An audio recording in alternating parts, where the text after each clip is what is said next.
അന്ന് ഒറ്റമുറിയുള്ള വീട്ടിൽ 5-10 പേർ ഒരുമിച്ച് താമസിക്കുന്നു. ഇന്ന് 5-10 മുറിയുള്ള വീട്ടിൽ 2 പേർ മാത്രം താമസിക്കുന്നു. അന്ന് 1000 പേരെ സഹായിച്ചവനെ ആരും അറിയാതെ പോകുന്നു.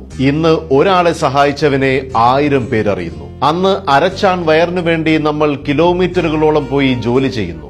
ഇന്ന് ഒരു ചാൺ വയറ് കുറയ്ക്കാനായി നമ്മൾ കിലോമീറ്ററുകളോളം നടക്കുന്നു. അന്ന് ജീവിക്കാനായി നമ്മൾ ഭക്ഷണം കഴിക്കുന്നു. ഇന്ന് ഭക്ഷണം കഴിക്കാനായി നമ്മൾ ജീവിക്കുന്നു.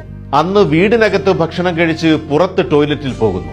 ഇന്ന് പുറത്ത് ഭക്ഷണം കഴിച്ച് അകത്ത് ടോയ്ലറ്റിൽ പോകുന്നു. അന്ന് മാനം മറയ്ക്കാനായി നമ്മൾ വസ്ത്രം ധരിക്കുന്നു.